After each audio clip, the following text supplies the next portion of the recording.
कौन ब्रह्मा का पिता है, कौन विष्णु की मां, शंकर का दादा कौन है, हमको दे बता। ये जानने के लिए कृपया सुनिए। जगत गुरु तत्वदर्शी संत रामपाल जी महाराज के अमृत वचन सर्व पवित्र धर्मों के पवित्र शास्त्रों के आधार पर।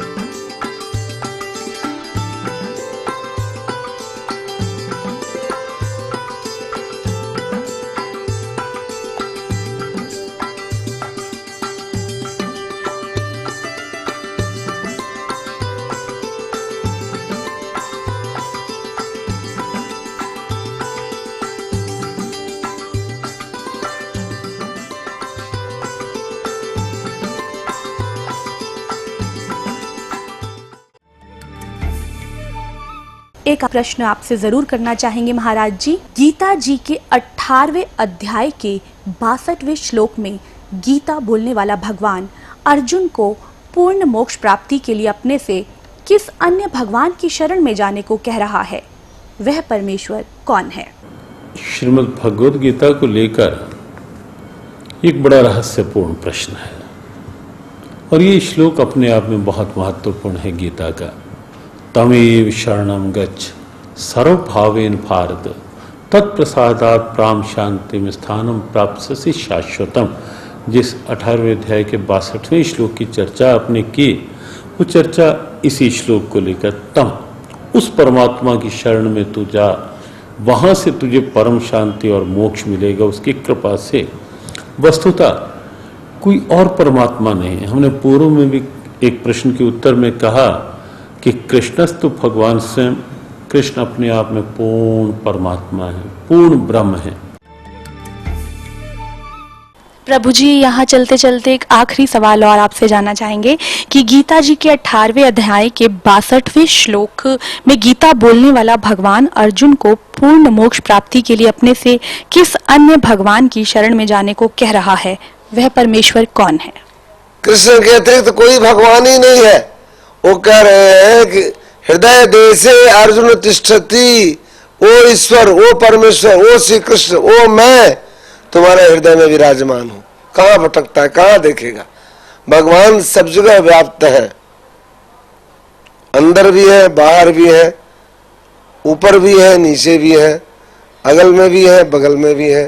तो भगवान कहते हैं कि व्यक्ति जो है अपने हृदय में ही सुख और दुख का अनुभव करता है और हृदय देश में भगवान विराजमान है।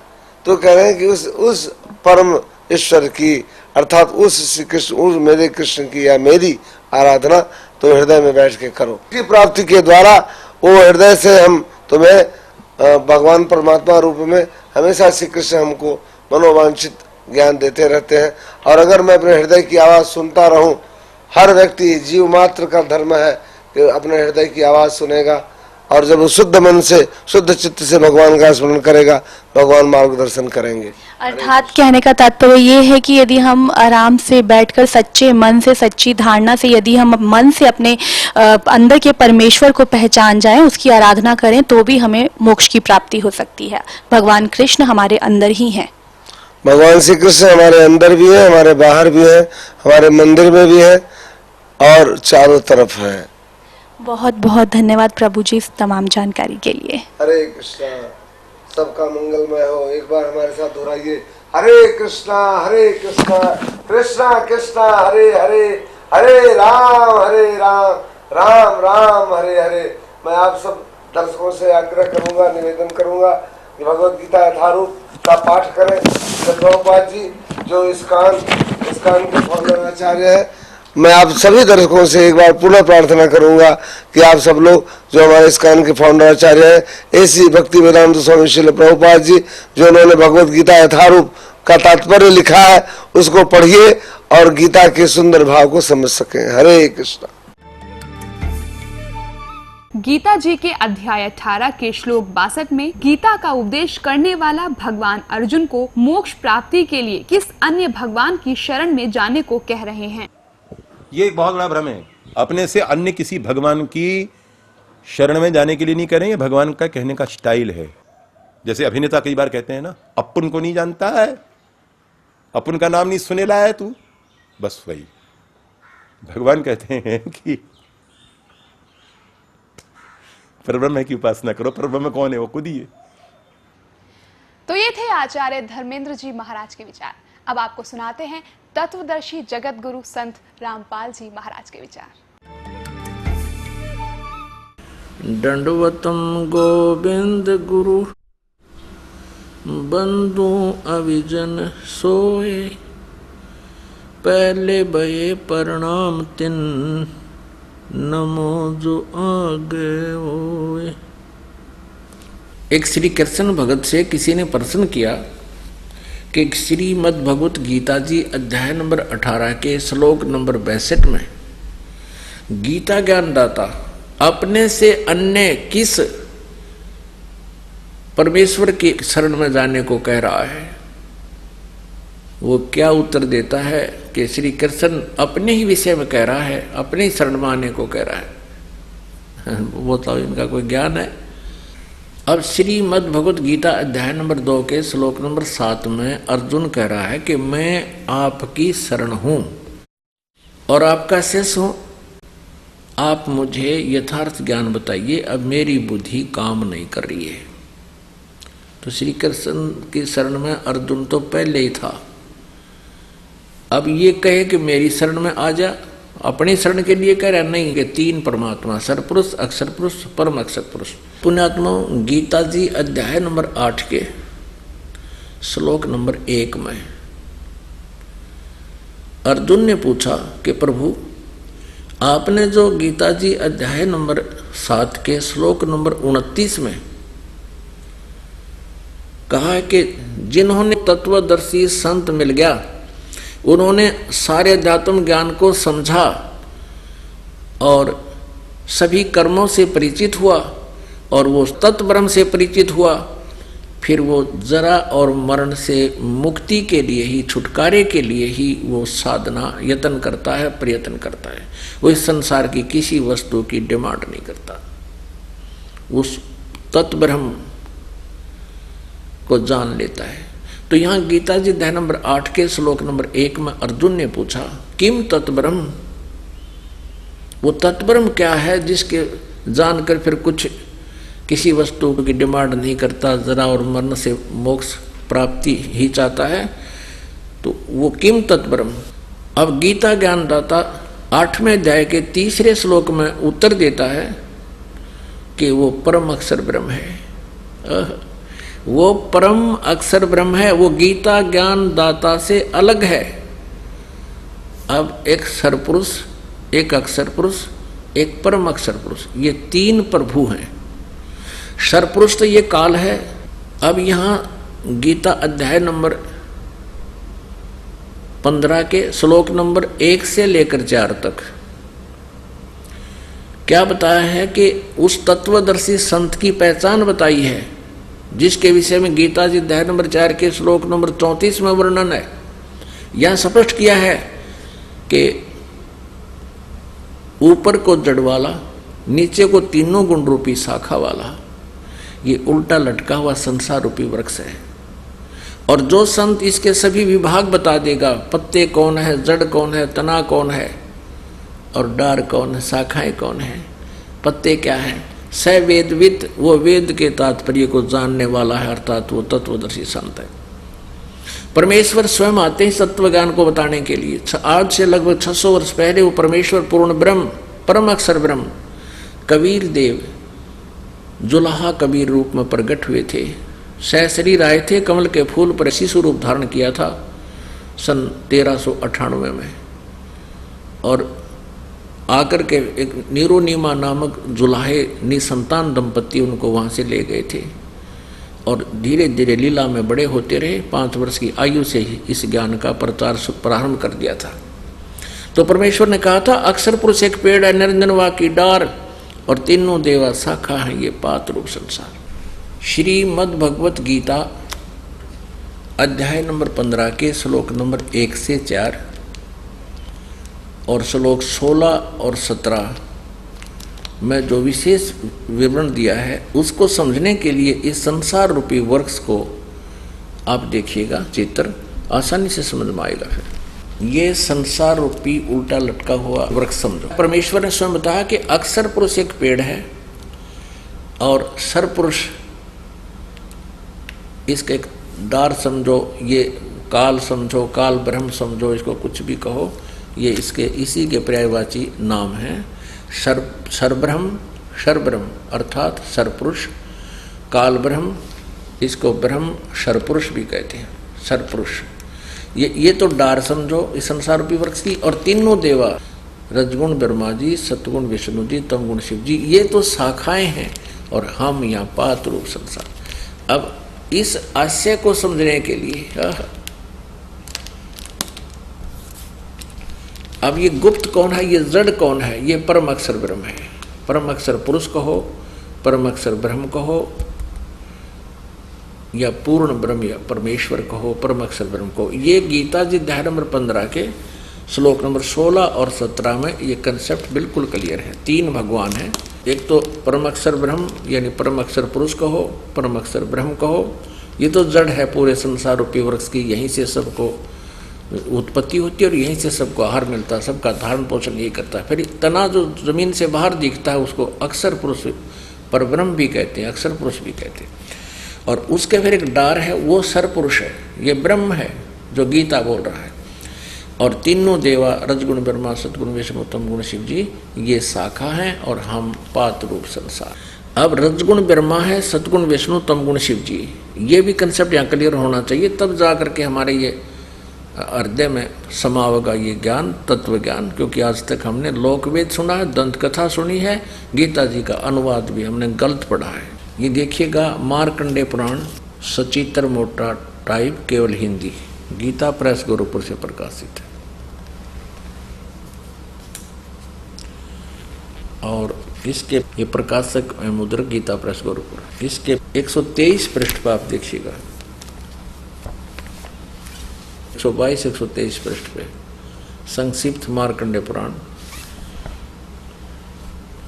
ये है क्रॉक्सटू की ने कहा भगवान, ये सारे यही बता रहे हैं।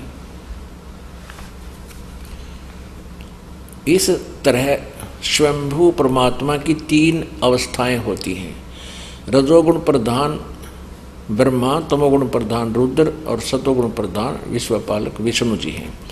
यही 3 देवता हैं और यही 3 गुण हैं। स्पष्ट हो गया? यही 3 देवता हैं और यही 3 गुण हैं। रजगुण कहो, सतगुण कहो, तमगुण, ये तीनों देवता कहो चाहे तीनों गुण कहो।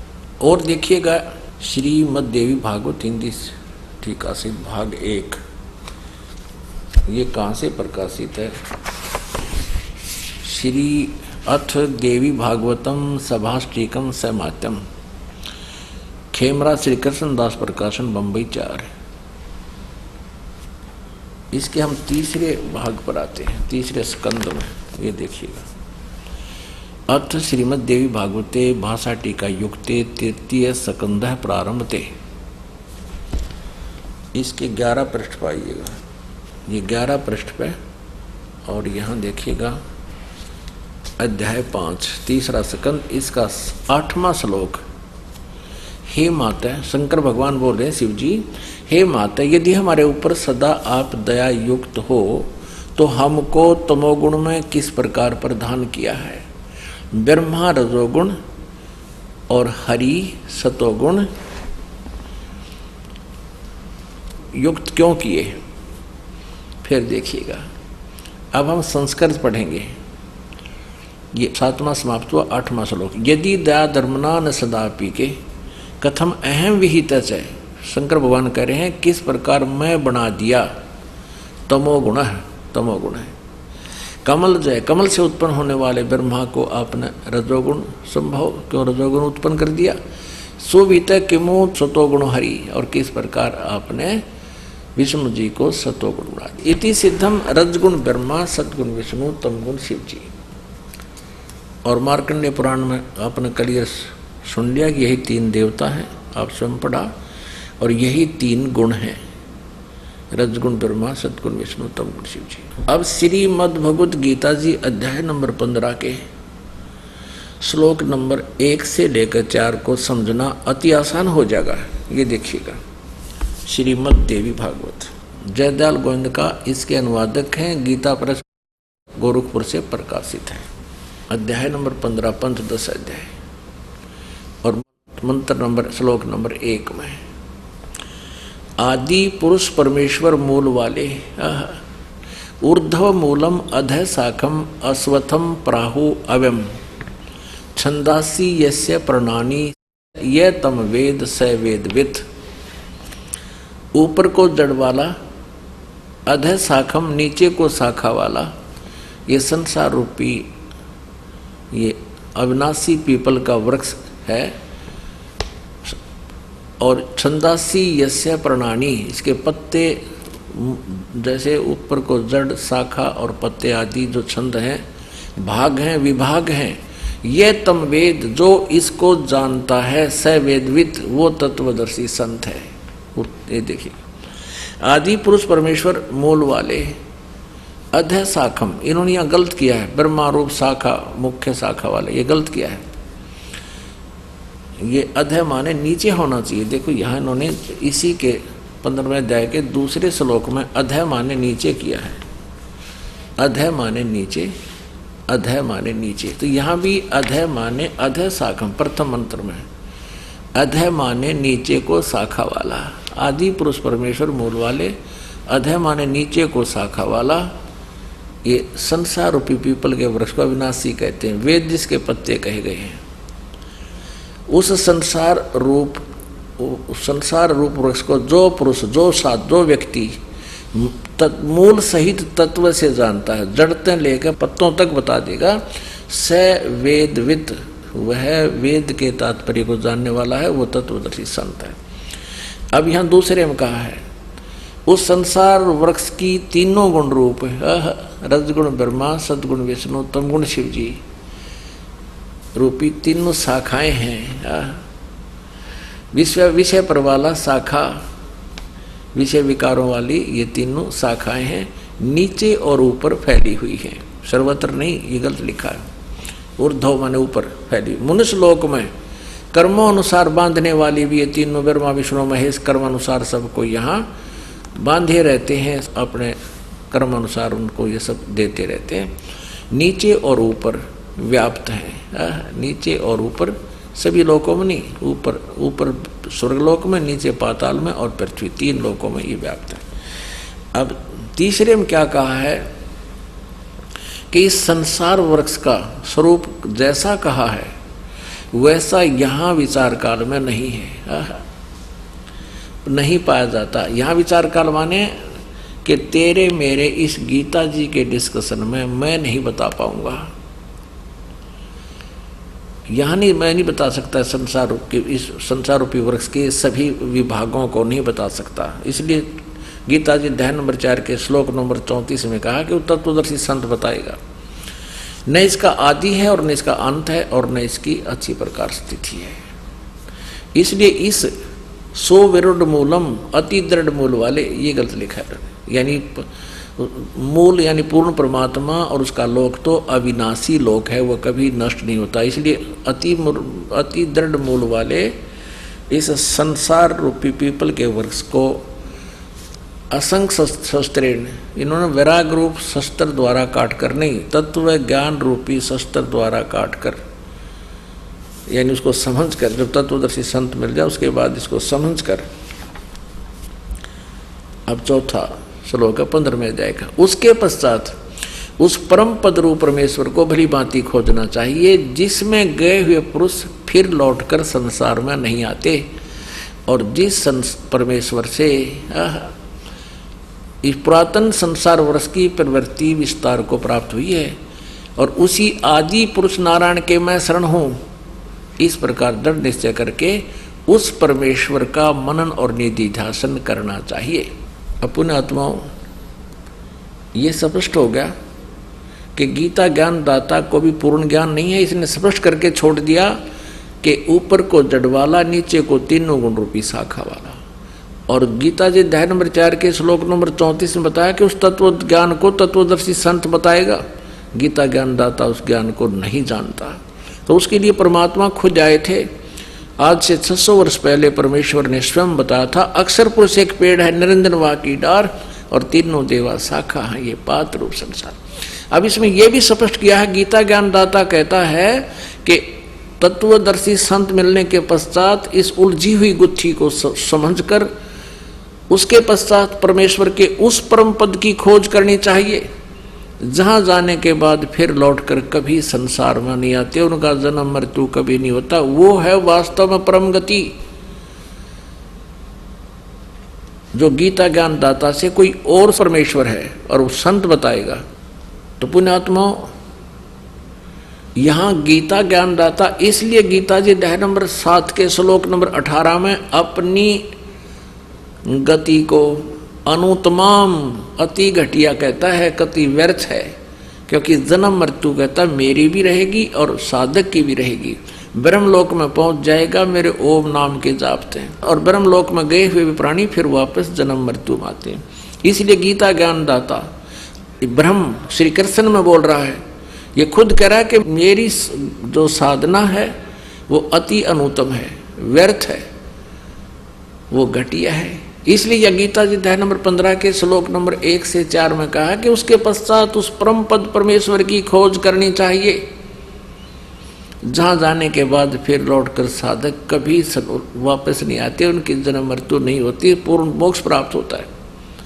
और कहता है पूर्ण रूप से सच्ची श्रद्धा से उसी की साधना करो, गीता ज्ञान दाता कहता है। अब गीता जी अध्याय नंबर 15 के श्लोक नंबर 16 और 17 में तीनों पुरुष यानी प्रभुओं की जानकारी है, सरपुरुष, अक्षर पुरुष और परम अक्षर पुरुष। गीता जी अध्याय नंबर 8 के श्लोक नंबर 1 का उत्तर श्लोक नंबर 3 में गीता ज्ञान दाता ने कहा है। अर्जुन ने पूछा कि वो किम तत्परम, गीता ज्ञान दाता कहता है कि वो परम अक्षर ब्रह्म है। अब सरपुरुष तो ये खुद है, अक्षर पुरुष ये समझो तना, और तने का आगे एक मोटी डार निकलती है, वो सरपुरुष, आगे तीनों देवा शाखा, रजगुण ब्रह्मा, सतगुण विष्णु, तमगुण शिव जी, और मूल भगवान जो है वो परम अक्षर ब्रह्म है, जिससे सबका धारण पोषण होता है। गीता जी अध्याय नंबर 15 के श्लोक नंबर 16 और 17 में 3 पुरुषों की, 3 प्रभुओं की जानकारी है। ये देखिएगा अध्याय नंबर 15 और श्लोक नंबर यहाँ 16 देखिए, श्रीमद् भगवद गीता। दिवौ इमौ पुरुषौ लोके शर च अक्षर है एव च सर सर्वाणी भूतानि कटुस्थ अक्षर उच्यते। इस लोक में पृथ्वी वाले लोग बोले जाते हैं, जो 7 संग ब्रह्मांड इसके अक्षर पुरुष के और 21 ब्रह्मांड सर पुरुष के। इससे पहले थोड़ा चित्र दिखाते हैं आपको। अब देखिएगा, ये एक ब्रह्मांड का लघु चित्र है, इसमें क्या व्यवस्था है देखिएगा। ये नीचे के 7 पाताल आदि, ये 7 लोक हैं, और ये पृथ्वी लोक है, ये शिव जी का लोक, ये ब्रह्मा जी का लोक, ये विष्णु जी का अपनी राजधानियाँ हैं। ये स्वर्ग लोक और नरक लोक, ये धर्मराय का लोक है, ये एक मानसरोवर है यहाँ पर, और ये है वो ब्रह्मलोक, ये इतना ब्रह्मलोक है। अब जैसे जो ब्रह्मा विष्णु महेश की पूजा करते हैं, इस कॉमन स्वर्ग में जाते हैं, इस स्वर्ग लोक में आ जाते हैं, और ये तो बहुत शीघ्र ही इनका पतन हो जाता है। जो ब्रह्म की साधना सरपुरुष की करते हैं वो यहाँ इस ब्रह्मलोक में पहुंच जाते हैं। इसने यहाँ 3 नकली स्थान बना रखे, महेंद्र का द्वीप, नकली सतलोक, नकली अलगलोक, नकली अगमलोक और नकली अनामी लोक। ये सारा ब्रह्मलोक कहलाता है इतना, ये देखिए। और ये स्वयं इसने 3 गुप्त स्थान बना रखे हैं। एक स्थान पर ये स्वयं ब्रह्मा जी का रूप धारण करके रहता है, और दुर्गा इसकी पत्नी है, उसको ये शावत्री रूप में रखता है। ये रजोगुण प्रधान क्षेत्र है। ये एक सतोगुण प्रधान क्षेत्र है, जिसमें ये स्वयं विष्णु रूप धारण करके रहता है, और दुर्गा को लक्ष्मी रूप धारण करा के यहाँ रहता है। जब तक ये इसमें रहते हैं, इनके दोनों के सृष्टि क्रम से जो पुत्र उत्पन्न होता है उसका नाम विष्णु रख देते हैं, वो ऑटोमेटिकली सतोगुण हो जाता है। और जब ये ब्रह्मा के रूप में रहता है रजोगुण प्रधान क्षेत्र में, तो इन दोनों के संयोग से जो पुत्र उत्पन्न होता है उसको इसी स्वरूप का उत्पन्न हो जाता है, उसको वो ऑटोमेटिकली रजगुण युक्त हो जाता है।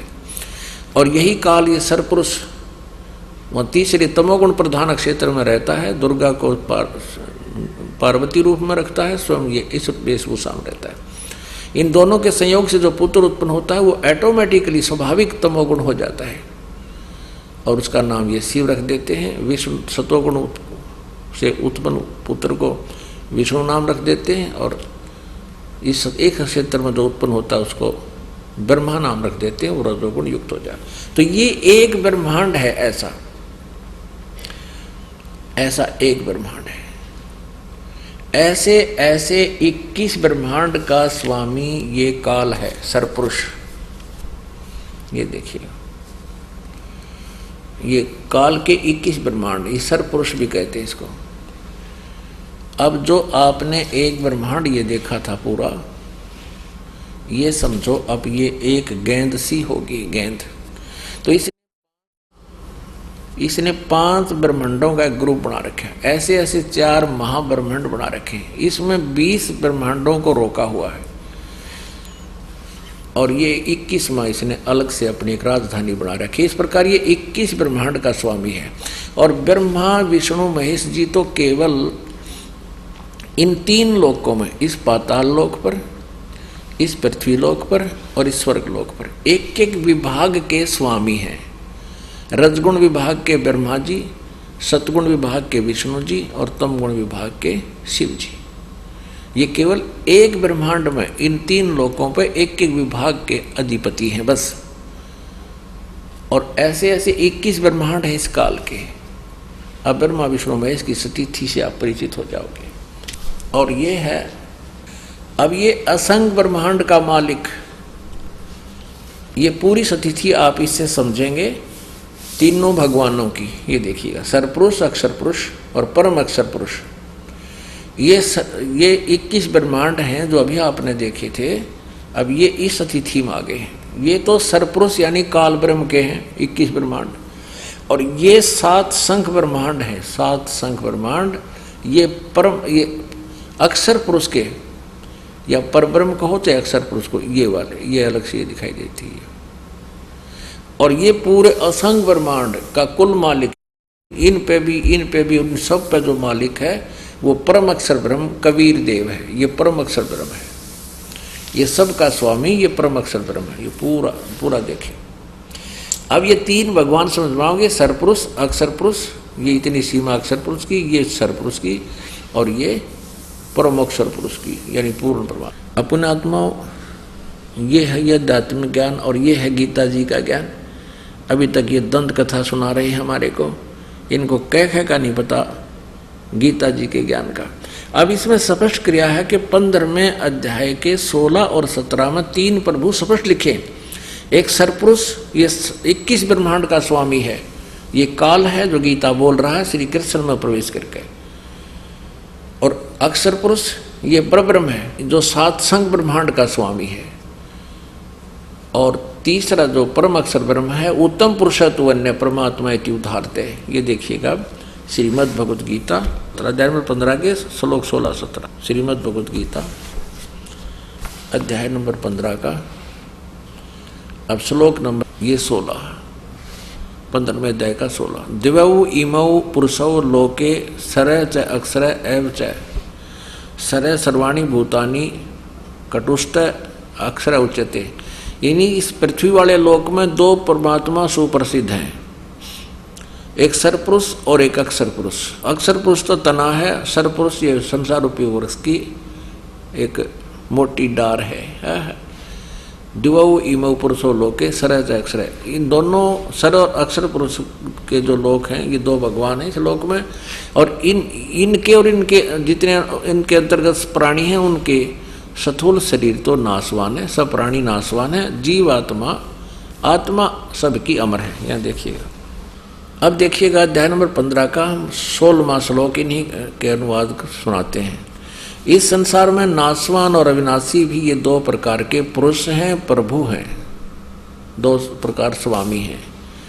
संपूर्ण प्राणियों के शरीर तो नाशवान है और जीवात्मा अविनाशी कहा जाता है। अभी 17वें में कहा है उत्तम पुरुष तो अन्य, उत्तम पुरुष तो अन्य परमात्मा इति उदाहरत है, ये लोक तरम आविश्य विभर्ति अवैश्वर है।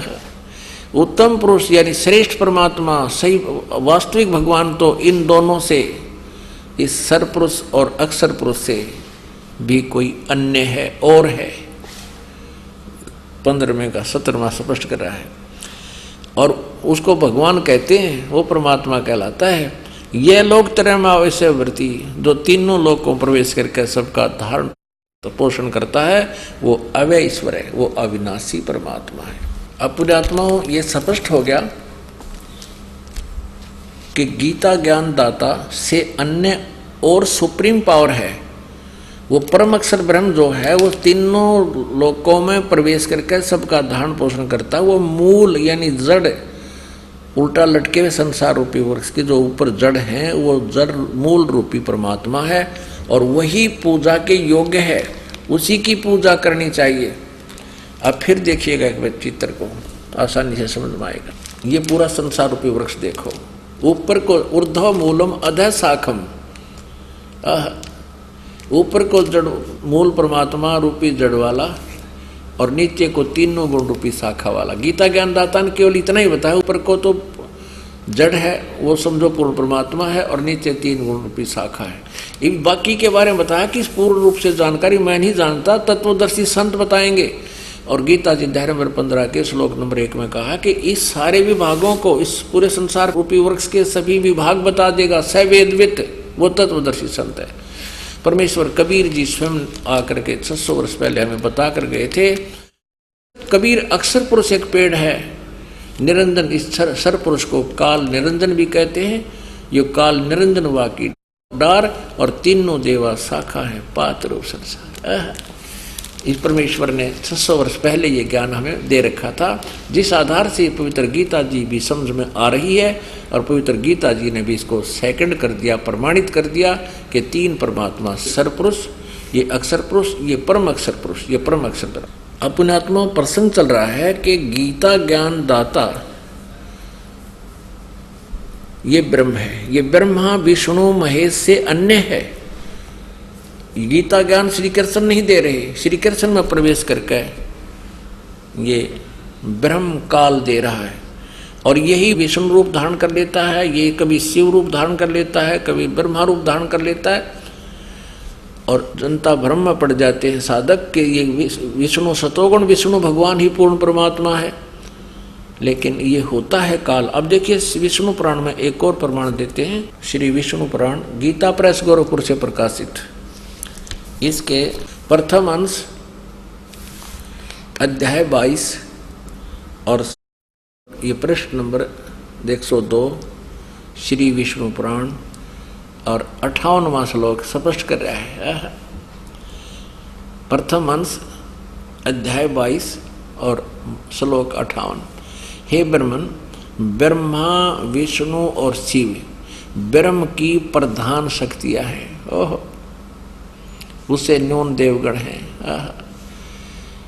यानी ब्रह्मा विष्णु शिव से ब्रह्म अलग है, ये काल है, ब्रह्मा विष्णु महेश का पिता है।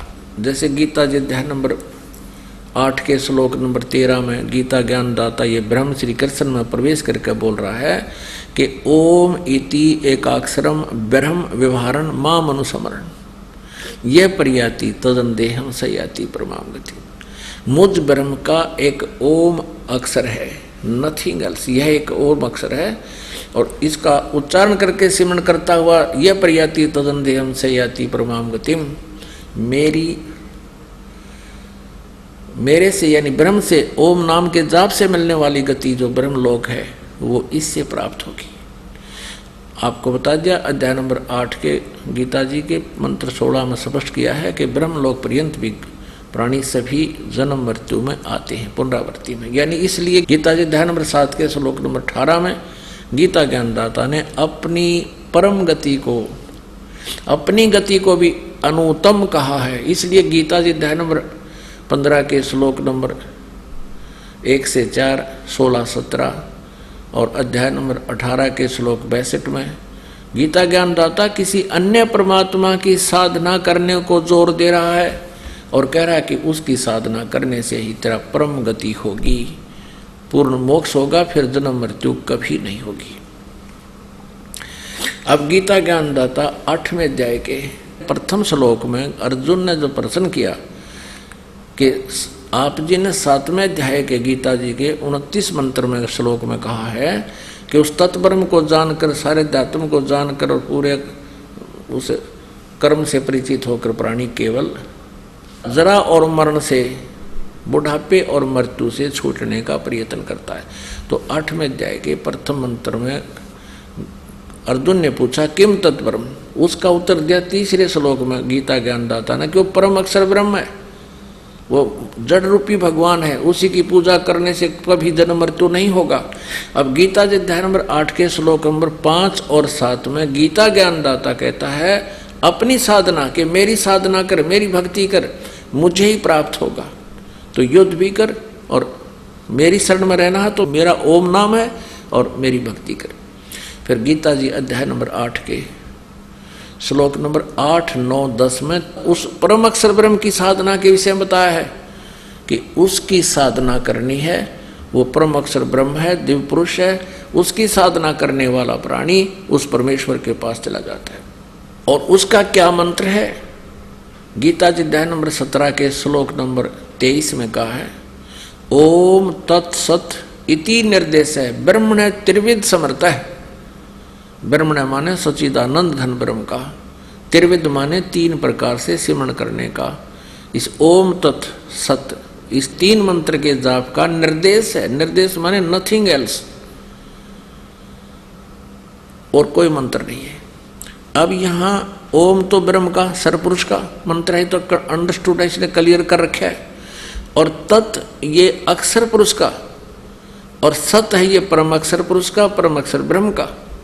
तत् ये गुप्त है, सांकेतिक है, और सत भी सांकेतिक है।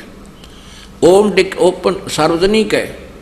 इसलिए गीता ज्ञानदाता ने ऑप्शन छोड़ रखा है 4थे अध्याय के 34वें श्लोक में कि उस ज्ञान को जो 4थे अध्याय के 32वें श्लोक में ब्रह्मण मुखे, सच्चिदानंद घन ब्रह्म के मुख से जो उच्चारित ज्ञान है, वो तत्व परमात्मा ने स्वयं आकर बोला हुआ कबीर वाणी में जो ज्ञान है, उस ज्ञान को तू तत्वदर्शी संतों के पास जाकर समझ। वो तत्वदर्शी संत उस परमात्म तत्व का तुझे ज्ञान बताएंगे। तो ये 3 मंत्र के जाप का जो कोड वर्ड है, ओम को छोड़कर तत्व और सत, ये कोड वर्ड है, ये गुप्त सांकेतिक शब्द है, ये दास बताएगा। इस दास के अतिरिक्त 21 ब्रह्मांड में आज किसी के पास ये राज नहीं है। परमेश्वर कबीर देव ने, पूर्ण परमेश्वर ने, परम अक्षर ब्रह्म ने इस दास को ये ज्ञान दिया हुआ है और ये मंत्र दिए। तो यहाँ बताया कि उस परम अक्षर ब्रह्म की साधना करने से पूर्ण मोक्ष होगा और फिर जन्म मृत्यु कभी नहीं होगी। उसका 3 मंत्र के जाप का निर्देश है, उसको पाने का, उसकी प्राप्ति का मंत्र है ये। यानी इस साधना से वो मिलेगा। ओम ब्रह्म का जाप है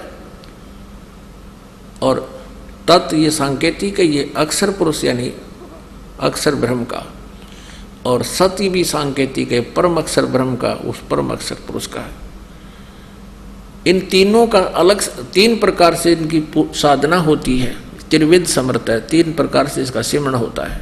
गीता अध्याय नंबर 15 के श्लोक नंबर 1 से 4 में कहा कि उस तत्वदर्शी संत मिल जाए, उसके पश्चात परमेश्वर के उस परम पद की खोज करनी चाहिए जहां जाने के बाद फिर साधक लौट कर फिर कभी संसार में नहीं आता। और जिस परमेश्वर ने सारे ब्रह्मांडों की रचना की है और मैं भी उसी की शरण हूं, उसी की पूजा करनी चाहिए। अब गीता ज्ञानदाता 4थे अध्याय के 5वें श्लोक में और 9वें में, 2रे अध्याय के 12वें श्लोक में कहता है कि मेरे भी जन्म मृत्यु होती है और तेरे भी होते हैं। इसलिए गीता जी अध्याय नंबर 18 के श्लोक नंबर 62 में कहा कर तू सर्वभाव से उस परमेश्वर की शरण में जा, उसकी कृपा से ही तू परम शांति और शाश्वतम स्थानम सनातन परम धाम को, उस रित धाम को प्राप्त होगा जहां जाने के बाद फिर लौट कर संसार में कभी नहीं आते। वो पूर्ण मोक्ष प्राप्त हो जाता है।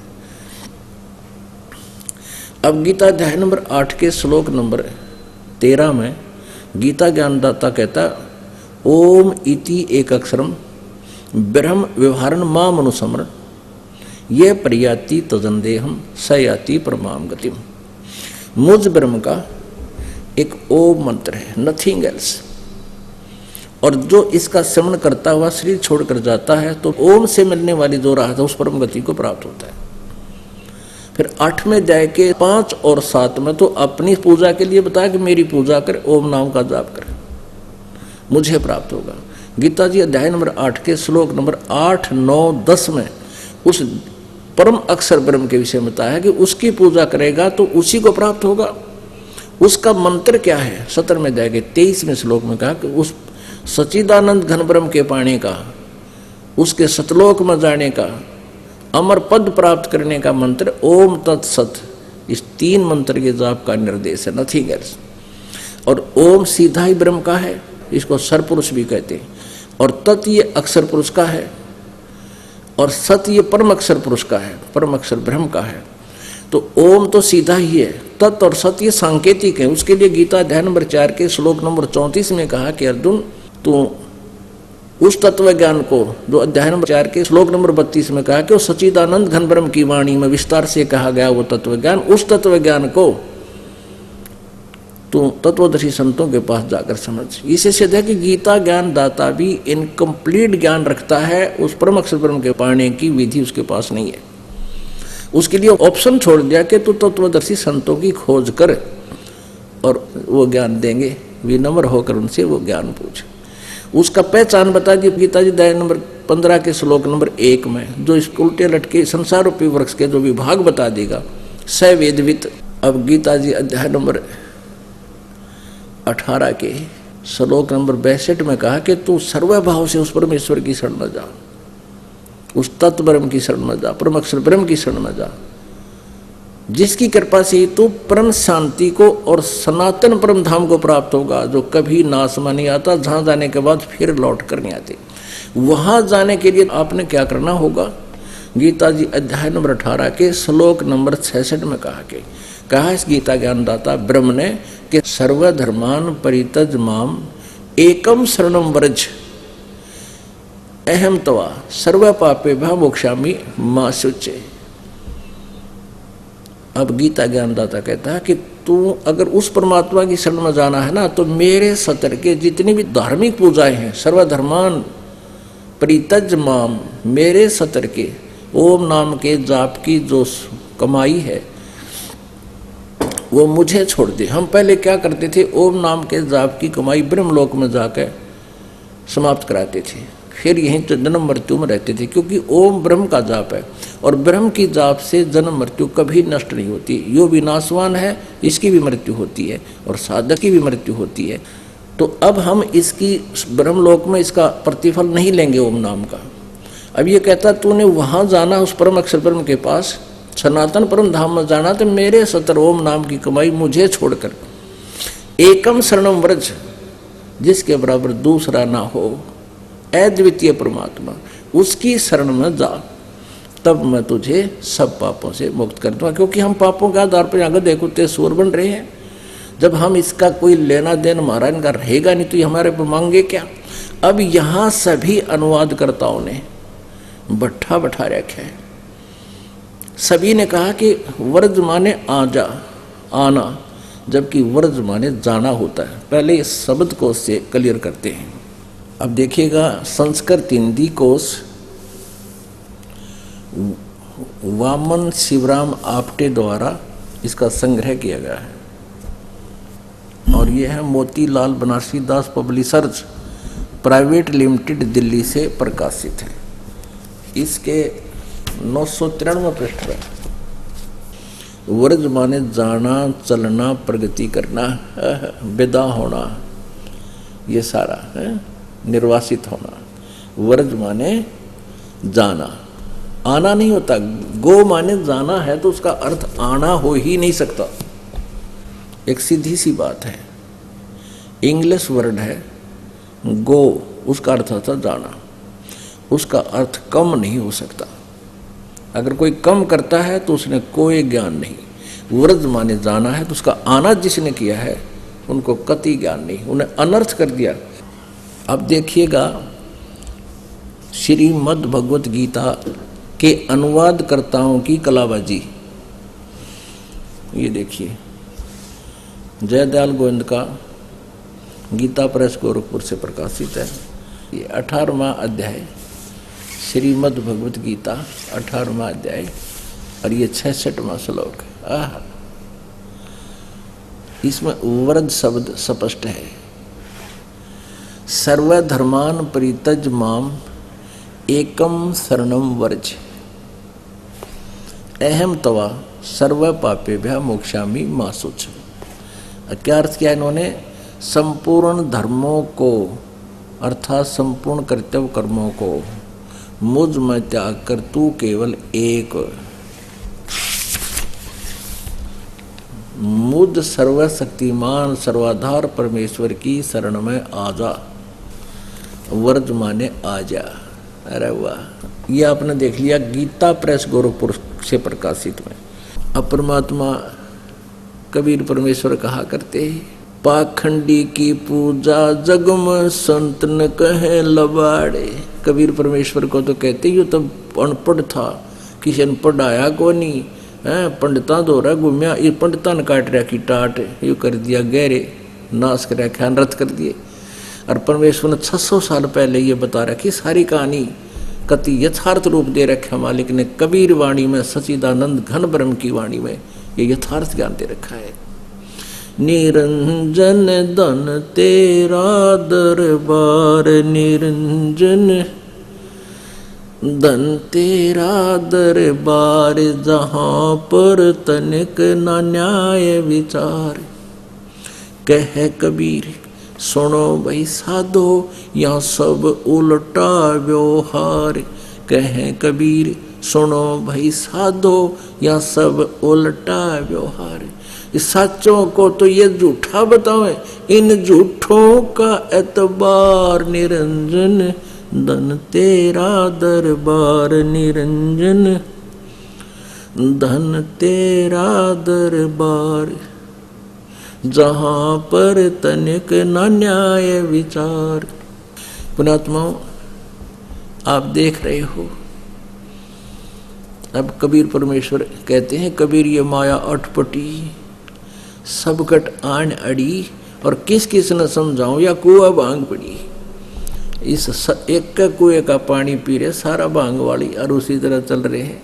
वर्तमाने ने कहा आजा, वर्तमाने जाना होता है, गोमीन जाना है, उसका कम अर्थ कैसे कर दिया। आज तक आंख नहीं खुली, लगभग 5500 वर्ष हो गए इस गीता जी के को लिखे हुए, आज तक ये कह नहीं समझ सके इस गीता जी में क्या लिखा है। इसमें 3 परमात्मा स्पष्ट है, और जो परम अक्षर ब्रह्म है उसी की पूजा से पूर्ण मोक्ष होगा।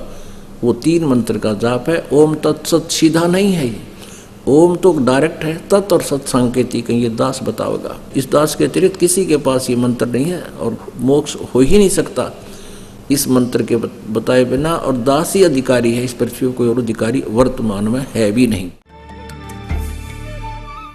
बोलो सतगुरुदेव की जय। आप जी ने आध्यात्मिक ज्ञान चर्चा सुनी। पुण्यात्माओं, आपका सौभाग्य है कि आपको ये ज्ञान सुनने को मिल गया। ये खजाना खोल दिया भगवान ने। इस काल ने सबकी आंखें बंद कर रखी हैं, और परमेश्वर कहा करते थे, मोती मुक्ता दर्शत नाही, ये जग है सब अंदरे, दिखत के तो नैन चश्म इनका फेरा मोतिया बंदरे। ये संस्कृत बोल का विद्वान दिखाई देते थे, इनको आध्यात्मिक मोतिया बिंद था। ये आध्यात्मिक ज्ञान नेत्रहीन थे, इनको सतमार्ग का ज्ञान नहीं था। वो सतमार्ग आज आपको प्राप्त है, इसका लाभ उठाओ। बोलो सतगुरुदेव।